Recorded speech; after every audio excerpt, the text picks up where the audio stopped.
share, subscribe. There's something about the ocean that calls to us. Isn't there something about the promise of endless horizons and the gentle rock of waves beneath our feet? We booked those cruise tickets thinking we're buying a dream, a vacation, a chance to escape the mundane reality of our everyday lives. But what if I told you that some dreams are borrowed from nightmares? What if those pristine white ships floating on endless blue waters carry more than just passengers and crew? What if they carry secrets, curses, things that should have stayed buried beneath the waves? I've collected these stories over the years. 5 confessions from people who thought they were embarking on the trip of a lifetime. Instead, they discovered that some journeys change you forever, that some objects you encounter aren't just souvenirs, but gateways to something far more sinister. Tonight, I'm sharing these with you, not because I want to frighten you, but because these people trusted me with their truth. And maybe, just maybe, you'll recognize something in their experiences, something that happened to you too. What would you do if you found something strange in your cruise cabin? What happens when your dream vacation turns into your worst nightmare? What if that innocent trinket you picked up in the ship's gift shop wasn't so innocent after all? Let's find out what Sarah discovered when she opened that antique jewelry box in her stateroom. But before we dive into these chilling waters, if you're ready to hear the truth about what really happens on those floating cities, hit that like button. Subscribe to help us reach 10,000 subscribers here on Whisper and Wonders. And in the comments, tell me, have you ever experienced something unexplainable while traveling? Something that made you question what's really out there? Because after tonight, you might never look at cruise ships the same way again, right here on Whisper and Wonders, where your darkest stories find their voice. My name is Sarah, and I need to tell someone about what happened on the Celestial Dream last month. I keep thinking, if I just talk about it, maybe it'll stop following me, maybe the dreams will end. I was so excited about this cruise. It was my first real vacation in 3 years. Working double shifts at the hospital had left me exhausted, and my sister Emma convinced me I needed to get away. She even helped me pick out the perfect cabin on deck 7, with a balcony overlooking the ocean. Everything seemed perfect. The first day was everything I'd imagined: warm Caribbean sun, the gentle sway of the ship, and that feeling of being completely disconnected from the stress of home. I spent hours on my balcony, watching dolphins play in our wake. The ship was massive, 11 decks of restaurants, pools, and entertainment. I felt like I could explore for weeks. That evening, after dinner, I decided to browse the ship's gift shop. I wasn't planning to buy anything expensive, just maybe a postcard or some small souvenir to remember the trip. The shop was tucked away on deck 3, smaller than I expected, with narrow aisles packed with the usual cruise merchandise: t-shirts, keychains, snow globes with tiny ships inside. But in the back corner, there was a glass display case filled with what looked like genuine antiques. The shopkeeper, an elderly woman with silver hair and the palest blue eyes I'd ever seen, noticed me looking. "Those pieces have been with the ship for years," she said, her voice carrying a slight accent. I couldn't place each one has a story. I found myself drawn to a small jewelry box made of what looked like ebony wood, with intricate silver inlays that seemed to shift and move in the display lighting. It was beautiful in a way that made my chest tighten. The price tag said $300, way more than I'd planned to spend. "That one," the shopkeeper said, appearing beside me so quietly I jumped. "That one chooses its owner." Something about the way she said it made me uncomfortable, but I couldn't stop staring at the box. There was a pattern in the silver inlay that reminded me of waves, or maybe tentacles. It was hard to tell. "I'll take it," I heard myself saying. The woman's smile didn't reach her eyes as she carefully wrapped the box in tissue paper. "It will serve you well," she said, handing me the package. "Just remember, everything has a price." Back in my cabin that night, I placed the jewelry box on the small table near the balcony door. The moonlight streaming through the glass made the silver inlays almost glow. I ran my fingers over the smooth wood, looking for a way to open it, but there was no visible latch or keyhole. I tried pressing different spots on the box, sliding panels, even tilting it to see if something would shift inside. Nothing worked. It was like the box was sealed shut. I went to bed frustrated, telling myself I'd figure it out in the morning. I woke up to the sound of music, soft, haunting notes that seemed to come from everywhere and nowhere at once. It took me a moment to realize it was coming from the jewelry box. The lid was open now, revealing a deep red velvet interior and a small silver ballerina that turned slowly to the melody. My heart was racing. How had it opened?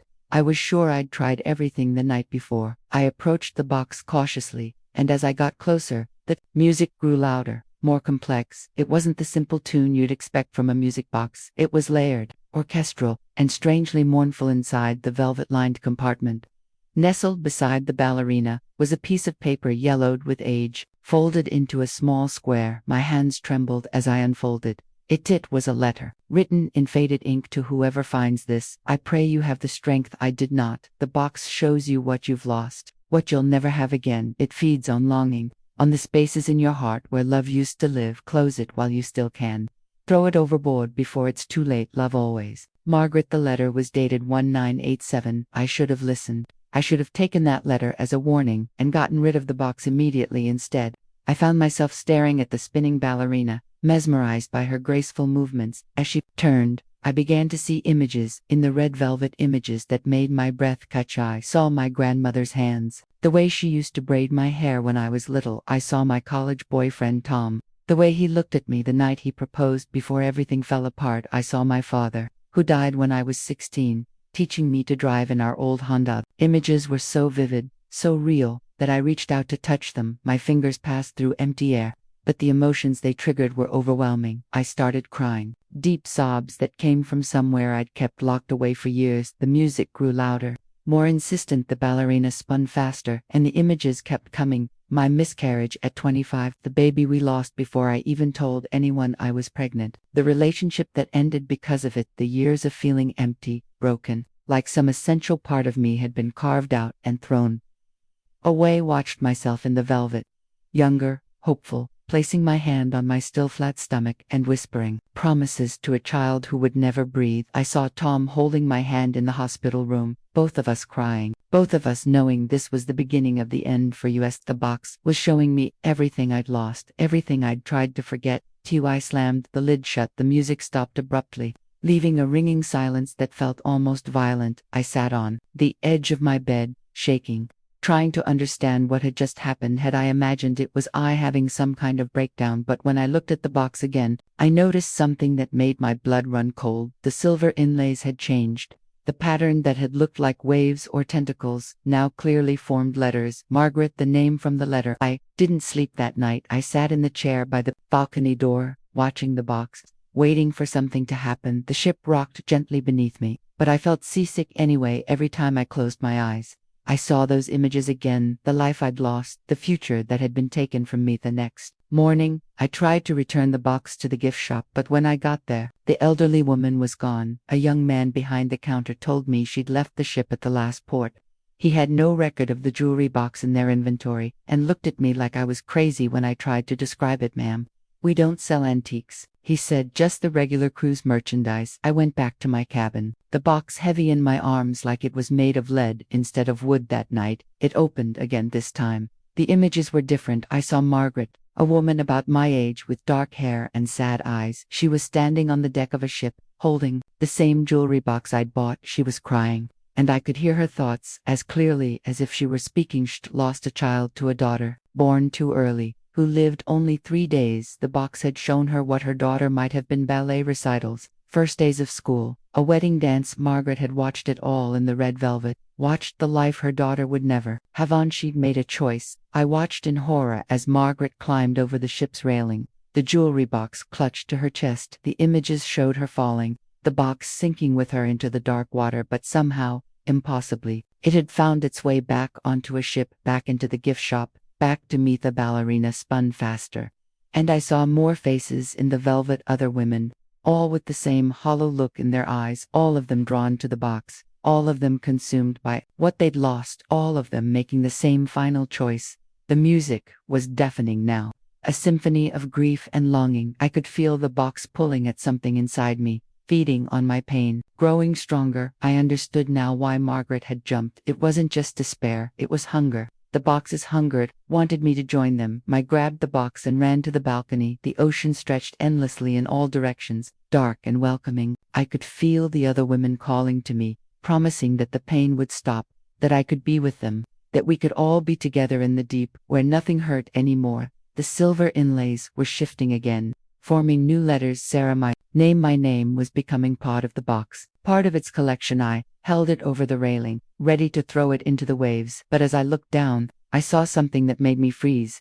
There were faces in the water, dozens of them, all looking up at me with empty eyes, all the women who had owned the box, who had fed it their grief, who had chosen to become part of its curse. They were reaching for May, stumbled backward, still clutching the box. The faces in the water began to sink, but I could still hear them whispering my name, begging me to join them. I couldn't throw it overboard. They were down there, waiting. I couldn't add my face to their collection, but I couldn't keep it either. I spent the rest of the cruise in my cabin, the box sealed in my suitcase, wrapped in every piece of clothing I'd brought. The music never stopped completely. I could always hear it, faint but persistent, like a heartbeat. I couldn't escape when we docked. I took the box home. I tried to destroy it. I tried burning it, smashing it with a hammer, even taking it to a pawn shop, but nothing worked. The flames wouldn't catch. The hammer bounced off like it was made of steel, and the pawn shop owner couldn't see it at all. So I buried it in my backyard, 6 feet down, in a concrete box. I poured myself. I thought that would be the end of it, but it wasn't. The music still plays sometimes late at night. When I'm alone, I can hear it coming from beneath the ground. The silver ballerina is still spinning, still showing images of loss and longing to whoever finds the box next, because I know someone will find it.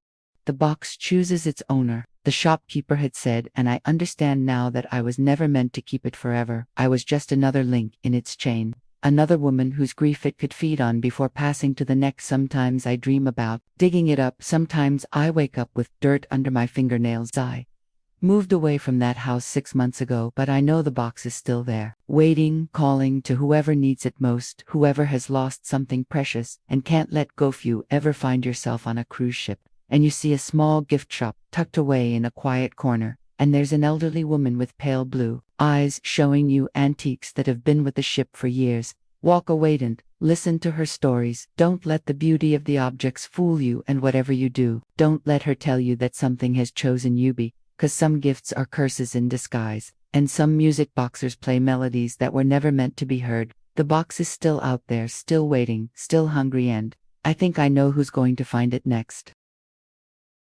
My name is David, and I'm sharing this story because I can't carry it alone anymore. What happened to me on the Ocean's Grace 3 weeks ago has left me questioning everything I thought I knew about reality, about identity, about who we really are when no one is watching. I had booked this cruise to celebrate my promotion, senior partner at the law firm. Finally, the stress of the last 5 years had been crushing. 60-hour weeks, missed dinners with my wife, watching my kids grow up through hurried bedtime visits. I needed this break. We all did. My family was supposed to come with me, but at the last minute, my youngest came down with strep throat. My wife, Lisa, insisted I go alone. You need this, she said. And she was right. I needed to remember who I was underneath all the suits and deadlines and client meetings that blurred together into one endless cycle of exhaustion. The Ocean's Grace was a smaller ship than the mega cruises you see advertised, only 800 passengers, which appealed to me. Something more intimate, more relaxing. The cabin they assigned me was on deck for cabin 137. Nothing special, just a standard interior room with a bathroom and a small sitting area. But there was something odd about the mirror. It was mounted on the wall opposite the bed, larger than you'd expect in such a compact space. The frame was ornate, made of what looked like tarnished silver, with intricate scrollwork that seemed to shift when I wasn't looking directly at it. The maintenance crew must have just installed it, because there were still faint marks on the wall where a smaller mirror had hung before. The first night, I barely noticed it. I was exhausted from the travel, from the stress of leaving work for a week. I fell asleep almost immediately, lulled by the gentle motion of the ship. I woke up around 3 in the morning. Something had pulled me from sleep, though I couldn't say what. I lay there in the darkness, listening to the subtle sounds of the ship, the hum of the engines, the distant murmur of late-night conversations in the hallway. But there was something else, something that made the hair on my arms stand up. I was being watched. He turned toward the mirror, and in the dim light filtering through the bathroom door, I could see my reflection, but something was wrong. It took me a moment to realize. What it was, me reflection was awake, was lying on my side, facing the mirror, but my reflection was sitting up on the edge of the bed, looking directly at me. My eyes were alert, focused, like it had been waiting for me to notice. I sat up quickly, and my reflection moved with me. But there was a delay, a fraction of a second, where I was moving and my reflection was still sitting, watching. Then it caught up, and everything appeared normally. Got up and turned on the lights.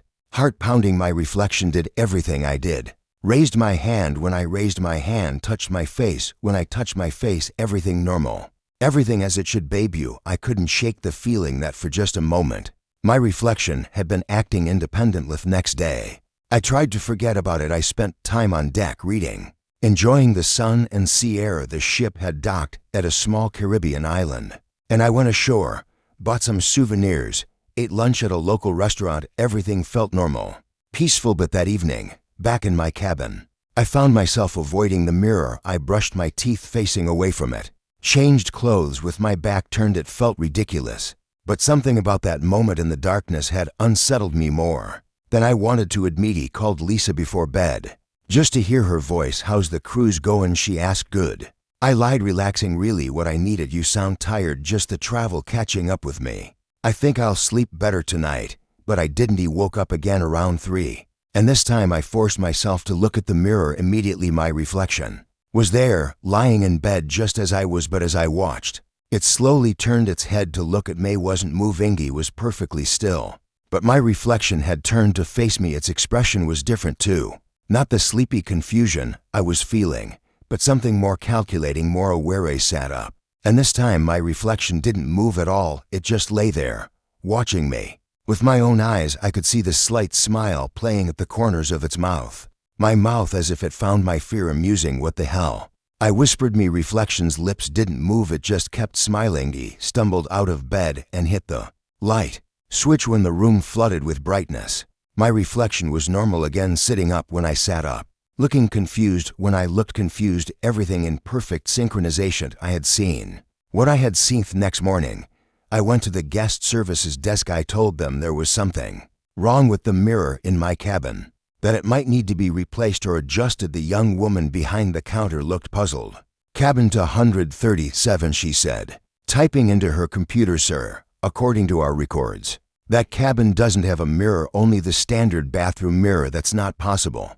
I said. "There's a large mirror on the wall opposite the bed, ornate silver frame." She checked again, then called her supervisor over. The supervisor, a middle-aged man with kind eyes and a patient demeanor, listened to my description with growing concern. "Mr. Davidson," he said finally, "cabin to 137 used to have a mirror like that, but we removed it 6 months ago." After he paused, choosing his words carefully, "after some complaints from previous guests." "What kind of complaints?" "Similar to yours, strange behavior, reflections. That didn't seem quite right. We had it taken to storage, but it's still there." I insisted. "I can show you." The supervisor agreed to come with me when we got to my cabin. I opened the door and pointed to the wall opposite the bed. The wall was blank, no mirror, ornate or otherwise, just the faint outline where something had hung before, exactly like the marks I'd noticed on my first day. "Sir," the supervisor said gently, "there's nothing there." But I could see it. The mirror was right there, reflecting both of us standing in the doorway. The supervisor's reflection looked normal, but Minimi reflection was shaking its head, as if disappointed in me for bringing someone else into this. "I need a different cabin," I said. They moved me to deck 6, a smaller room, but mirror-free. I thought that would solve the problem. I thought I could put this behind me and enjoy the rest of my cruise a bit. That night, in my new cabin, I woke up at 3 in the morning to find the mirror mounted on the wall, opposite my bed. Same ornate silver frame, the same tarnished surface, the same reflection. That wasn't quite in sync with my movements. He ran to the bathroom and looked in the mirror. There, my reflection was normal, perfectly matched to my movements, but when I came back to the bedroom, the other mirror was still there, and my reflection in it was sitting calmly on the edge of the bed. Wenji spent the rest of the night in the hallway, dozing in a chair by the elevator. When the morning crew found me, I told them I'd had trouble sleeping. The cabin steward offered to bring me some herbal tea, but I knew tea wasn't going to solve this. He started researching the ship's history at the onboard library. The Ocean's Grace had been in service for 12 years, with a mostly uneventful record, but I found a small article in a maritime newsletter from 2 years ago. A passenger named Marcus Chen had gone missing during a 7-day Caribbean cruise. His cabin was 237. According to the article, Marcus had been complaining to staff about problems with his cabin, specifically about a mirror that he claimed was showing him things. He'd been moved to a different room, but the complaints continued on the 5th night of the cruise. He simply vanished. His cabin door was locked from the inside, but he was gone. No trace of him was ever found. There were 3 other disappearances over the past 5 years. All passengers who had stayed in cabin 137, all of them had complained about the mirror that night. I didn't go back to my cabin. I spent the evening in the ship's casino, then the late-night lounge, nursing drinks and trying to work up the courage to face whatever was waiting for me. But eventually, the ship grew quiet, and I had nowhere else to go. The mirror was there, of course, and my reflection was no longer content to just watch. As I stood in the doorway, my reflection beckoned to me. It raised its hand, my hand, and curled its finger, inviting me closer. Its expression was eager, hungry. Stepped into the room, and my reflection stepped forward too.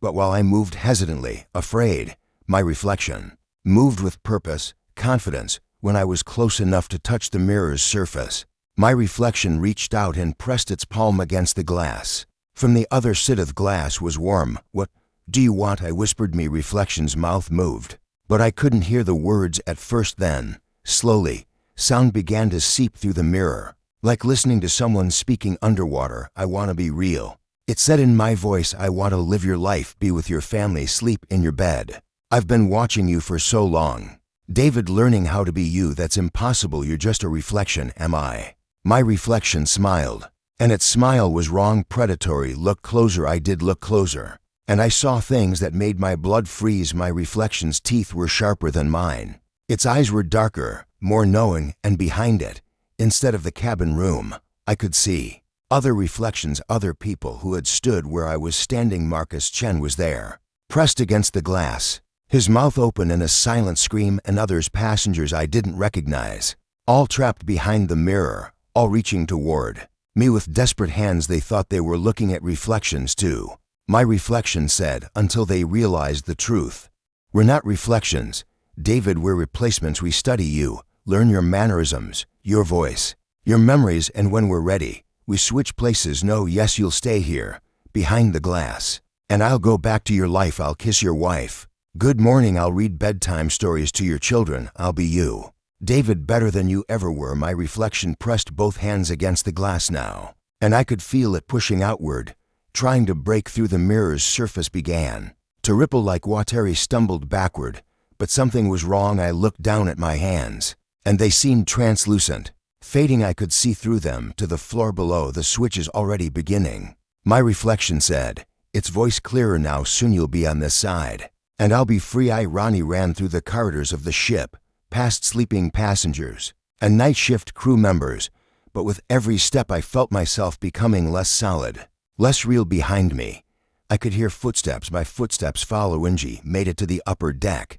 gasping in the salt air. The ocean stretched endlessly in all directions, dark and vast, but when I looked at the ship's windows, I could see my reflection in every piece of glass, walking calmly, confidently, no longer trying to hide what it wasted had taken my place. The switch was completed. Tried to scream, to call for help, but my voice was barely a whisper. I was becoming a ghost, a shadow of myself, and somewhere behind me, my replacement was already heading back to the cabin, already planning what it would say to Lisa when I got home. The rest of the cruise passed in a blur.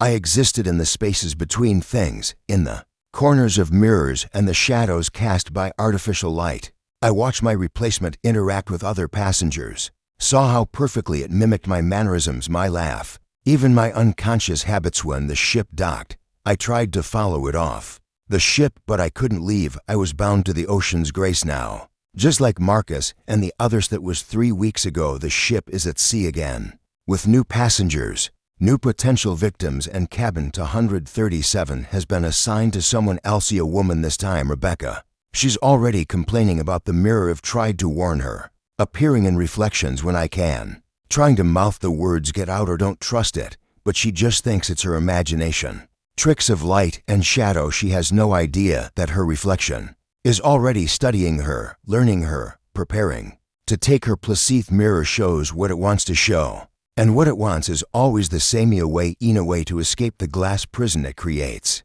and step into a real life, a stolen life. It feeds on our vanity, our fascination with our own image, and by the time we realize what's happening, it's too late. If you ever find yourself on a cruise ship and there's a mirror in your cabin that seems too large, too ornate, too perfectly positioned, don't look at it and study your reflection. Don't try to understand why it seems slightly off, and whatever you do, don't get close enough to touch the glass, because behind every reflection is something that wants to be more than just an image, something that's willing to trap you behind the glass to get what it wants. Ocean's Grace is still sailing, still carrying that mirror from cabin to cabin, guest to guest, and I'm still here, warning people who can't hear me, trying to save people who don't know they need saving. Rebecca is packing right now, getting ready to disembark tomorrow. Her replacement is almost ready, and I know exactly who they're bringing on board next. My name is Alina, and I wish I had never learned to read. That sounds dramatic, I know, but after what I discovered on the Meridian Star last month, I mean every word. I'm a literature professor at the university, someone who has dedicated her life to the written word, to the power of stories, to illuminate truth. But some truths are too dark to bear. Some stories should never be told. I had booked this cruise as a working vacation. My publisher was breathing down my neck about my next book, and I thought the isolation of being at sea would help me focus. I brought my laptop, my research notes, and a stack of classic maritime literature to inspire me. The Meridian Star was perfect for what I needed. A smaller vessel with an extensive library on deck 5. I spent my first day exploring the collection, impressed by the range of books they had, everything from contemporary bestsellers to rare first editions, tucked away in climate-controlled cases. That's where I found it, wedged between a 1847 edition of Taipei and a leather-bound collection of Coleridge. There was a journal. I almost missed it entirely. The binding was so worn, so faded, that it blended in with the older volumes around it, but something about it caught my eye. The cover was made of what looked like gray and rough to the touch. There was no title, no author's name, just a small brass plate that had tarnished to an unreadable green. But when I opened it, I could see it had been a ship's log.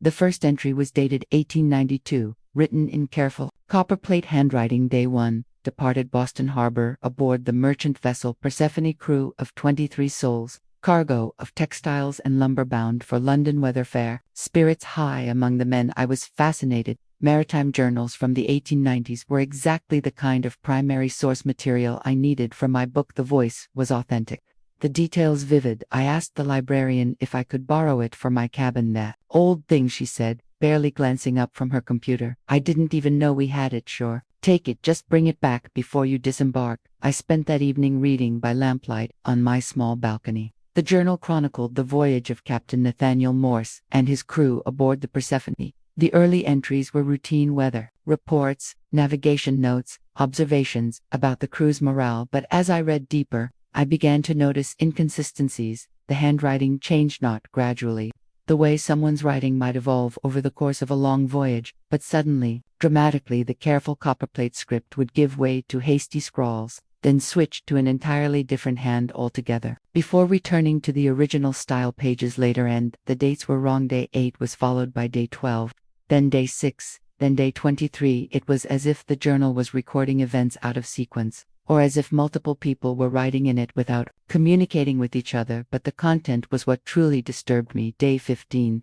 Johnson fell overboard during the night watch. We heard him screaming in the water, but by the time we lowered a boat, there was nothing strange. Thing is, Johnson is here beside me as I write this, asking what I'm writing about. Says he never fell overboard, says I must have dreamed it, but I remember the splash, the screams. I remember watching him drown. Day 9. The new cabin boy seems familiar. Can't shake the feeling. I've seen him before. Thompson insists we've never had a cabin boy on this voyage. Says the boy appeared overnight, already knowing the ship like he'd been sailing with us for years. The boy claims he's been with us since Boston, but I don't remember hiring him. Day 31. We've been at sea for 2 weeks now. But the journal shows we've been traveling for over a month. How is that possible? The men are starting to argue about how long we've been gone. Some say days, others say months. Thompson claims it's been years, that his wife must think he's dead by now, but that's impossible. We left Boston on the 15th. It's only been 2 weeks. I stayed up until nearly dawn reading the journal. Was like a puzzle with missing pieces, a story that folded in on itself in impossible ways. Captain Morse wrote about crew members dying, then appearing alive. In later entries he described reaching London, unloading cargo, and taking on new passengers, but then wrote about still being days away from shore. The more I read, the more I realized this wasn't just a historical curiosity. This was something else, something that defied explanation. Then I found my name, day 47. A passenger has taken interest in this journal, a woman named Alina, a professor of literature. She asks many questions about our voyage, about the crew, about things that haven't happened yet. She doesn't realize she's already part of the story now. My hands were shaking as I read the entry. It was written in the same 1890s copperplate script as the original entries, but it was describing me events that had happened just hours ago. I flipped to the next page. Alina will stay up late tonight reading. She will find this entry and question her sanity. She will tell herself this is some kind of elaborate hoax, that someone on the ship is playing a cruel joke, but deep down, she will know the truth. The journal doesn't just record events, it creates them. I slammed the journal shut. My heart was pounding so hard I could hear it over the sound of the ocean. I told myself it had to be a prank. Someone had seen me check out the journal and decided to mess with my head, but how could they have written in that antique script? How could they have known exactly what I would think? I tried to sleep, but every time I closed my eyes, I could feel the journal calling to me. Finally, around dawn, I gave in and opened it again. There were new entries, day 48. Alina couldn't sleep. She's reading this now, looking for answers, but there are no answers. Only more questions. The journal has been waiting for her. You see, waiting for someone who understands the power of words, the weight of stories. Alina is perfect. She's spent her life studying narratives, and now she's become part of one. Day 49. She will try to get rid of the journal today. Will take it back to the library, or throw it overboard, or lock it in her cabin safe. But it won't matter. The journal always returns to those who need to read it, and Alina needs to read it. She needs to understand what she's become. The handwriting was different now, not the captain's careful script, but something more feminine, more contemporary. It looked almost like my own writing. I ran to the library as soon as it opened. I was going to return the journal, demand to know where it had really come from, insist they investigate this sick joke. But when I got there, the librarian looked at me blankly. What journal? She asked. The ship's log I borrowed yesterday. The one from the Persephone, ma'am. I don't recall you borrowing anything, and we don't have any ship's logs in our collection. Just novels and reference books. I showed her the journal, but she insisted she'd never seen it before. She checked their computer system, looked through their acquisition records, even called her supervisor. Nothing, no record of the journal, no memory of our conversation the day before. I went back to my cabin, locked the door, and tried to think rationally. There had to be an explanation. Maybe I was having some kind of breakdown, the stress of the book deadline, the isolation of being at sea. Maybe I was creating this whole experience in my head, but the journal was real. I could touch it, smell the musty scent of old paper and brine. I could see the wear on the binding, feel the texture of the cover, and when I opened it, there were more entries. Alina is questioning her sanity now. Good. That means she's starting to understand. The journal exists in the spaces between reality and story. It records what happens, and what happens becomes what's recorded. There's no difference anymore. She thinks she can stop reading, but she can't. The story has her now. Every time she opens the journal, she becomes more real on the page and less real in the world. Soon, she exists entirely in the narrative, and someone else will find the journal. Someone else will read her story and wonder if it's real. I tried to stop reading. I really did. I locked the journal in my cabin safe, but I could hear it calling to me, whispering in voices. I recognized my own voice, Captain Morse's voice, the voices of the crew members who had died and been reborn in the journal's pages. When I finally opened the safe, the journal had changed. It was thicker now, with pages I hadn't seen before, pages filled with stories about other readers. People who had found the journal on different ships, in different years, all of them drawn to it, all of them consumed by it. There was Marcus, who found it on a cruise ship in 2019. He was a historian, fascinated by maritime mysteries. He read every page, made detailed notes, tried to trace the journal's provenance, but the more he read, the more he became part of the story. By the end of his cruise, he existed only in the journal's pages. Another character in its endless narrative there was Rebecca, a novelist who discovered it in a ship's library in 2021. She thought it would inspire her next book instead. She became the book her own story written in elegant cursive, documenting her gradual realization that she was no longer real, no longer separate from the text. And there were others, dozens of them, each one a reader, who had been drawn to the journal, who had thought they were studying it when it was studying them, each one now a character in its ever-expanding story, could feel it happening to me too. With each page I read, I felt less solid, less present in the real world. I would catch glimpses of myself in the mirror and see that I was becoming translucent, fading like old ink on older paper. The journal was rewriting me, making me into a character in its story instead of a person living my life. I could feel my memories changing, my experiences becoming plot points rather than lived reality. The line between Alina the professor and Alina the character was I couldn't stop reading. The story was too compelling, too perfectly crafted. It knew exactly how to hook me, how to make me need to know what happened next. It fed on my love of narrative, my professional fascination with storytelling. It used my own expertise against me. I'm writing in it myself. My handwriting has joined the others, adding to the journal's collection of voices. I can see my story taking shape on the pages, documenting my transformation from reader to character, from person to plot device. Someone will find this journal after I'm gone, someone who loves books, who appreciates the written word, who thinks they're discovering a fascinating historical artifact. They'll read about Captain Morse and his impossible voyage.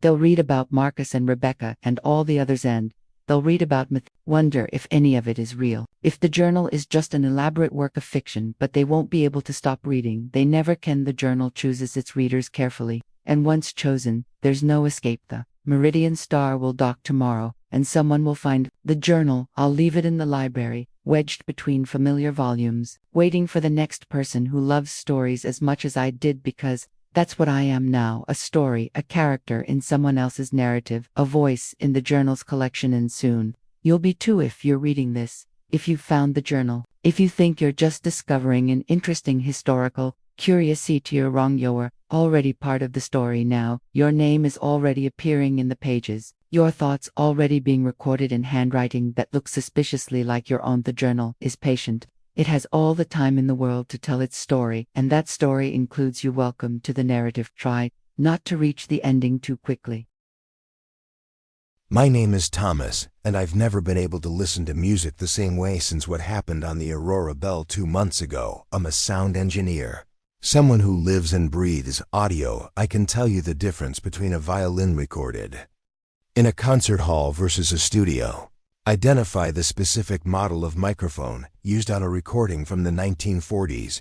My ears are my profession, my passion, my identity, which is why what that music box did to me feels like the cruelest kind of violation. I had taken the cruise to recover from a brutal breakup.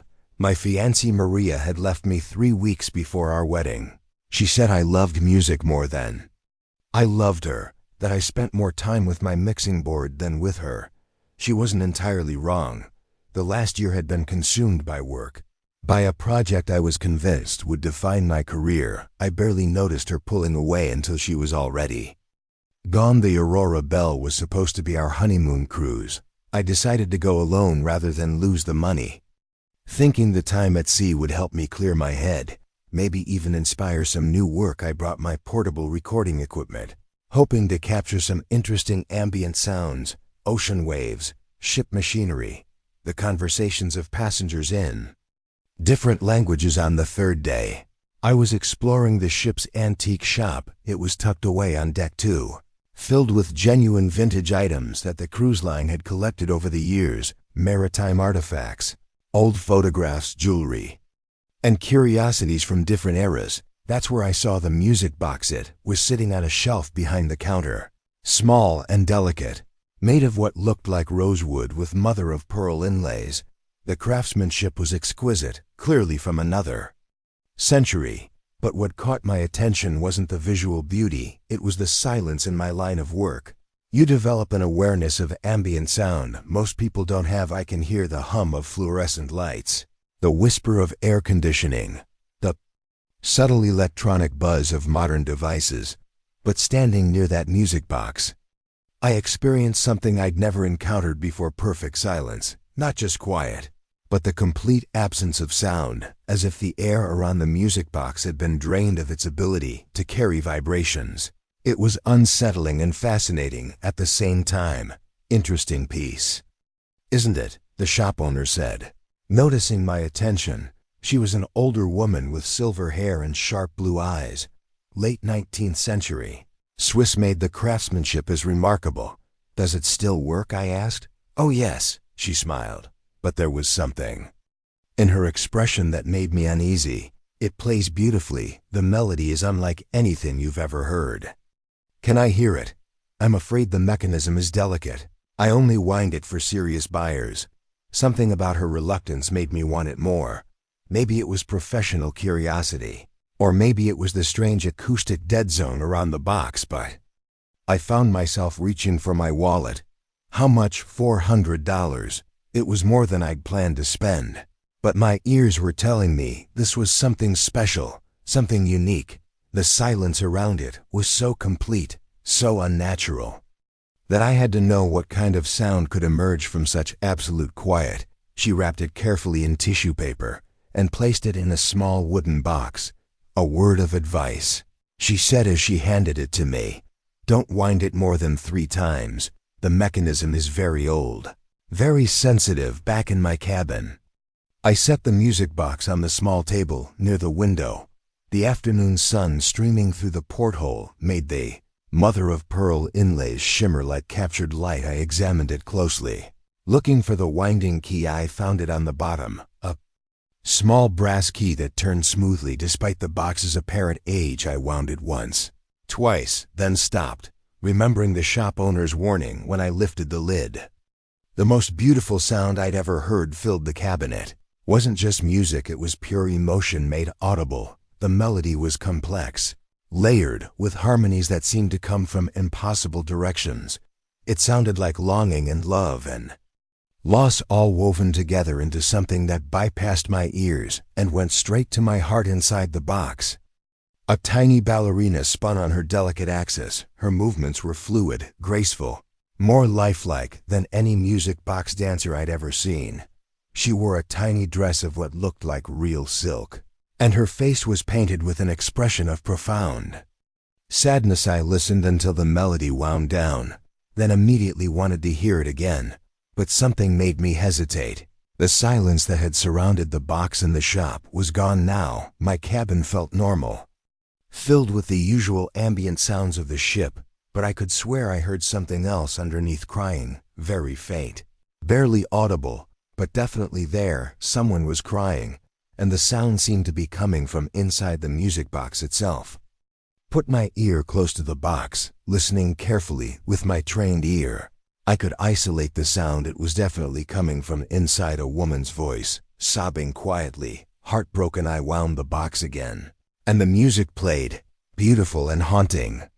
But now I could hear both melodies, the gorgeous surface music, and underneath it, like a hidden track, the sound of inconsolable weeping. That night, I couldn't sleep. The music box sat silent on the table, but I kept thinking about that crying I'd heard. I got up and examined the box more closely, looking for hidden compartments or mechanisms that might explain the additional audio. That's when I noticed the ballerina had changed. Her position was different. She was no longer in the graceful dance pose from earlier. Now she was kneeling, her tiny hands covering her face in a gesture of despair.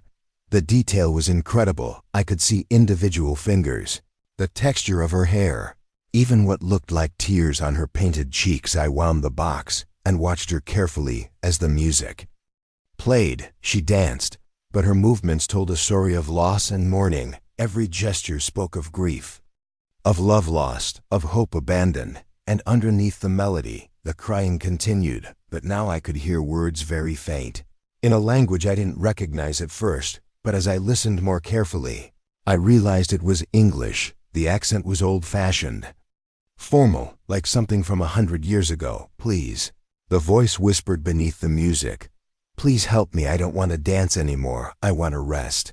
I Nearly dropped the box. The voice was coming from the ballerina herself. The tiny figure spinning inside the music box was alive, conscious, and pleading for help. I closed the lid quickly, my hands shaking. The music stopped, but I could still hear the faint crying. It was muffled now, trapped inside the closed box, but definitely still there. I didn't sleep that night. I sat in the chair by the window, staring at the music box, trying to rationalize what I'd heard. But my professional ear doesn't lie. I know the difference between imagination and actual sound, between audio artifacts and real voices. The next morning, I brought my recording equipment to the cabin. I set up sensitive microphones around the music box, connected to my laptop. I was going to document whatever was happening, analyze it properly. When I opened the box and the music began, my equipment went haywire. The audio levels spiked beyond anything the microphones should have been able to detect. But the sound coming through my headphones was distorted, layered with frequencies that shouldn't exist, and underneath it all, clearer now through my professional equipment, I could hear her story. Her name was Isabella. She had been a ballerina in Vienna in 1887, young and beautiful and desperately in love with a composer named Johann. He had created this music box for her, commissioned by a Swiss craftsman as a token of his devotion. But Johann was poor, and Isabella's father had arranged for her to marry a wealthy merchant. Isabella had refused, choosing love over security, choosing Johann over financial stability. They had planned to elope, to run away together, and start a new life. The night before their planned escape, Isabella had died not from illness or accident, but from grief when she learned that Johann had been killed in a carriage accident earlier that day. Her heart had simply stopped beating. The doctors said it was a rare condition, that sometimes profound emotional shock could cause the heart to cease functioning. But Johann hadn't died. The report had been wrong. A case of mistaken identity. He had survived the accident, had come to find Isabella the next morning, only to discover her body. They said she had died clutching the music box, the last gift he had given her in his grief. Johann had done something terrible. He had used knowledge he claimed to have learned from occult studies, binding Isabella's spirit to the music box so they could be together forever. She would dance to his music for eternity, and he would wind the key and watch her perform. But eternity's a long time. Johann had died decades later, and the music box had passed from owner to owner, carrying Isabella's trapped spirit with it. She had been dancing for over a century, performing the same routine again and again, unable to rest, unable to move on. "I'm so tired," her voice whispered through my headphones. "I've been dancing for so long, I just want to sleep. Please help me stop. Please let me rest." Spent the next 2 days researching, trying to find some way to help her. I learned about the music box's history, traced its ownership through auction records and estate sales. It had changed hands dozens of times, always sold quickly, always passed along as if the owners couldn't wait to get rid of it. Some previous owners had left notes, hidden in the wooden base. I found tiny pieces of paper with desperate messages. "The ballerina cries all night, can't stand to listen anymore. She begs me to break the box, but I can't bring myself to destroy something so beautiful. I think she's driving me mad, the constant dancing, the endless music. I have to get rid of this thing." But I was a sound engineer. I understood audio, frequencies, vibration. I started experimenting with different approaches, trying to find a way to disrupt whatever was binding Isabella to the music box. I tried playing counter frequencies, using my equipment to generate sounds that might interfere with whatever force was keeping her trapped. I recorded her voice and played it back at different speeds, different pitches, looking for some acoustic key that might free her. Nothing worked. If anything, my experiment seemed to make her distress worse.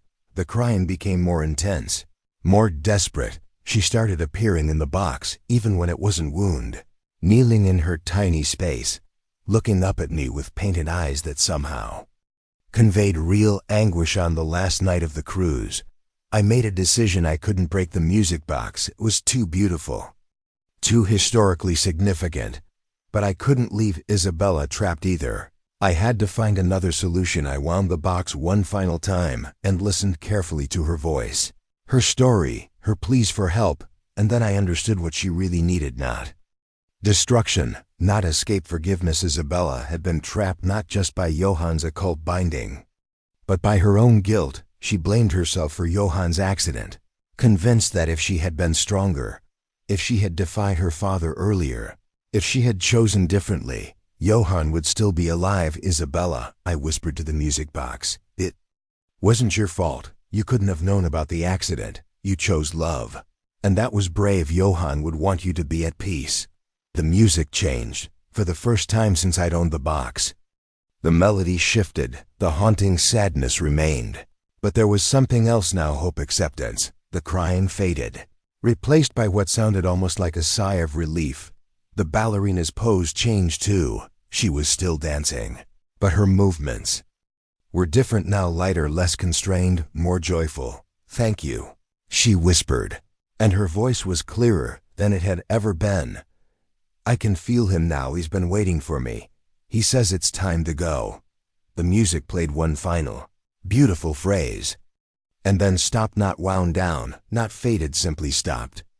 As if the mechanism had completed its purpose, the ballerina stood still in the center of the box, no longer dancing, no longer crying. Her painted face looked peaceful, content. The box never played again. I wound the key, lifted the lid, tried everything I could think of, but the mechanism was silent. The ballerina remained motionless, and the perfect silence that had surrounded the box in the antique shop returned. I keep the music box on my desk now, silent and still. It serves as a reminder that some forms of art, some expressions of love, can transcend death itself, but also that sometimes the kindest thing you can do for someone who's been performing for too long is to help them take their final.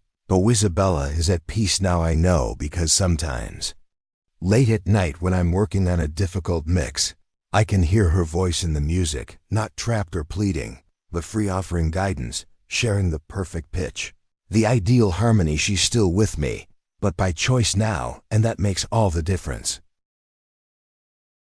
My name is Rachel, and I want to tell you about the compass that taught me. There are some places you can never truly leave behind. I'm a travel blogger, someone who has made a career out of exploring new destinations and sharing those experiences with others. Over the past 5 years, I've visited 43 countries, stayed in everything from luxury resorts to hostels that probably violated multiple health codes. I pride myself on being adaptable, on finding home wherever I am. But this story isn't about finding home. It's about what happens when home finds you. Caribbean Explorer was supposed to be my last cruise for the year. I'd been traveling non-stop for 8 months, and my editor thought a luxury cruise would be the perfect way to wrap up my Wanderlust Adventures series, something relaxing, indulgent, a nice contrast to the backpacking and budget travel pieces I'd been writing. I boarded in Miami, looking forward to a week of spa treatments, gourmet dining, and maybe some light snorkeling. The ship was beautiful, one of those floating resort cities with theaters and rock-climbing walls, and more restaurants than most actual cities. On the second day, while exploring the ship's promenade shops, I found something that stopped me in my tracks. It was sitting in the window of a small curiosity shop, wedged between some carved wooden masks and a collection of vintage postcards, a brass compass, old and weathered, with an inscription round the edge that I couldn't quite read from outside. Something about it felt familiar. I went inside and asked to see it. The shop owner, a middle-aged man with kind eyes and calloused hands, carefully lifted it from the display. "Beautiful piece," he said. "Genuine 19th century maritime compass. Supposedly belonged to a ship's captain who used it to navigate the Atlantic trade routes." The brass was tarnished with age, and the glass face was slightly clouded, but the needle moved freely when I turned it. The inscription around the edge was in Latin. "Domus ubi cunci coristi," home is where the heart is. How much, I asked. $3.50, but for someone who looks like she appreciates history, let's say 300. I should have haggled. I usually did, especially for travel purchases, but something about the compass made me want to own it immediately. As if it had been waiting for me, I paid without negotiating, and slipped it into my bag that evening. Back in my cabin, I examined the compass more carefully. The craftsmanship was remarkable. Every detail spoke of quality, of something built to last generations. The needle was perfectly balanced, responding to the slightest movement, but there was something odd about it. It didn't point north no matter which direction I faced. No matter how I held it, the needle consistently pointed toward the stern of the ship. I assumed it was broken, the magnetism disrupted by the ship's metal hull, but vintage compasses made interesting decorative pieces anyway, and it would fit perfectly in my apartment back in Portland. I set it on the bedside table and forgot about it until I woke up at 3 in the morning to the sound of someone calling my name, Rachel. The voice was faint, barely audible over the ship's ambient noise, but definitely someone was calling me, and the sound seemed to be coming from the compass. I sat up, listening carefully. The voice came again, clearer this time. Rachel, come home. It was my mother's voice. That was impossible. My mother had been dead for 15 years, killed in a car accident when I was 22. I'd been traveling ever since, partly to build my career, but mostly because staying in one place made me think too much about what I'd lost. I picked up the compass. The needle was spinning wildly now, no longer pointing in any consistent direction. The brass felt warm in my hands, almost alive. Mum, I whispered. The needle stopped spinning and pointed directly at me for a moment.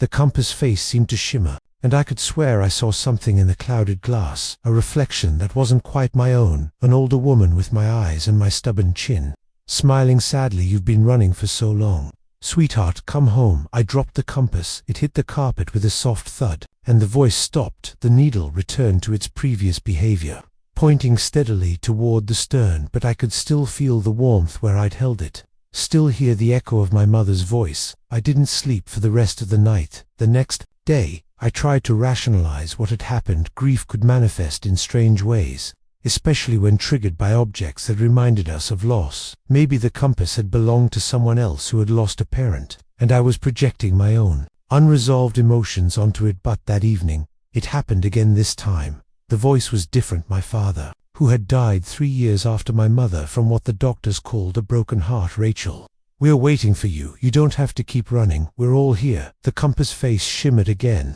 and I saw him standing beside my mother. Both of them looked exactly as I remembered, but somehow more real, more present than any memory. This isn't real, I said out loud. You're dead. You've been dead for years. Death isn't what you think it is, my father said, his voice coming clearly from the compass now. Home isn't a place you leave behind. It's a place you carry with you, and sometimes it calls you back. The needle spun and pointed directly at my heart. Over the next 3 days, more voices joined them. My grandmother, who had raised me after my parents died, my college roommate Lisa, who had died in a climbing accident 2 years ago, my friend Marcus, lost to cancer the previous winter, people I had loved, people I had lost, people I had been running from without realizing it. They all spoke through the compass, their voices layered together in harmonious conversation. They told me about the place they were now, a home that existed beyond geography, beyond the physical world. It was built from love and memory, and the connections that death couldn't break. You've been searching for home in all the wrong places.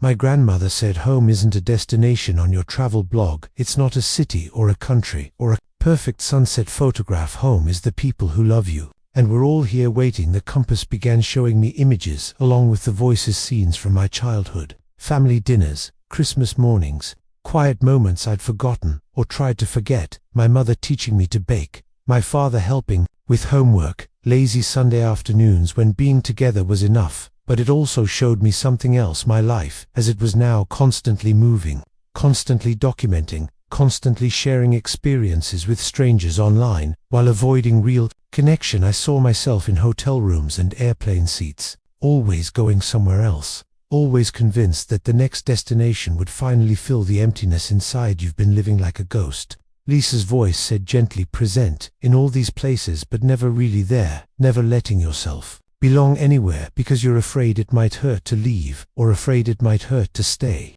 Marcus added, they were right. I realized that my entire career, my whole identity as a traveler, had been built on avoiding attachment. I celebrated rootlessness, promoted the freedom of never being tied down. But freedom from what? From the possibility of loss, from the risk of loving people who might die, from building a home that could be taken away.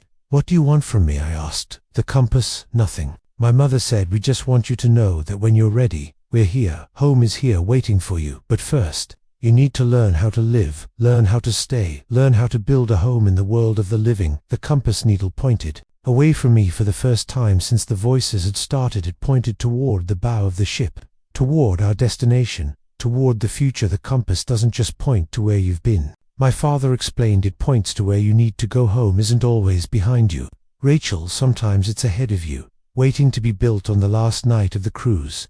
The compass showed me one final vision. I saw myself in a small house, with a garden, somewhere I'd never been, but that felt familiar. A place where I could write, not about escaping, but about arriving. A place where I could invite friends, build relationships, create the kind of stability I'd been avoiding for 15 years. In the vision, the compass sat on a bookshelf, its needle pointing steadily at the center of the room, at the heart of the home I would build. It wasn't pointing north or south or toward the past. It was pointing at the present moment, at the life I was choosing to live. Will I see you again? I asked. You'll see us whenever you need to, my mother said, but hopefully, you won't need to as often. You have a life to live, sweetheart, a real life, not just a series of departures. When I got home to Portland, I did something I'd never done before. I unpacked everything I bought, furniture, real furniture, not the temporary pieces I'd been living with. I planted flowers in the small yard behind my apartment. I invited neighbors over for dinner. The compass sits on my desk now, next to my computer where I write. It still doesn't point north. Instead, it points toward whatever matters most in my life on days when I'm writing. It points at my keyboard on days when friends visit. It points toward the living room when I video call with my editor. It points at the screen. It points home, not the home I lost when my parents died, but the home I'm building every day, the home made of choices and connections, and the decision to stay long enough to let things matter. I still travel for work, but it's different now. I'm not running anymore. I'm exploring, then returning. I have a place to come back to, people who care whether I make it home safely. The voices in the compass have grown quieter, but they haven't disappeared entirely. Sometimes, late at night, I hear them whispering encouragement when I'm struggling with a difficult piece, or comfort when the loneliness feels too heavy. They remind me that home isn't just a place you build for yourself, it's a place you build for the people you love, living and deadened. They remind me that some journeys aren't about reaching a destination, they're about learning that you're already where you need to. Beatty Compass taught me that home isn't something you find, it's something you create, and once you create it, it follows you wherever you go, pointing always toward what matters most: love, connection. The choice to stay long enough to let your heart attach to something beyond yourself. That's the truest home of all. If you're still listening, maybe you've seen something too. Maybe you've felt that chill when you're alone in your room, or heard voices and objects that shouldn't be able to speak. Maybe you found something on a ship that seemed to choose you, rather than the other way around. If these stories stay with you, if they make you question what's really out there in the spaces between the waves and the horizon, then don't forget to follow us here on Whisper and Wonders. We've only just begun to explore the dark corners of the world, the places where reality bends and objects hold more than just memories. Your story might be next. Maybe you have something to share, something that happened to you that nobody else would believe. We're here to listen. Here to give voice to the experiences that live in the shadows. Subscribe. Stay curious, and remember, sometimes the most dangerous journeys are the ones that take you exactly where you need to go. Stay afraid, but more importantly, stay human, because in the end, that's all we really have: each other and the stories we're brave enough to tell. Thanks for watching.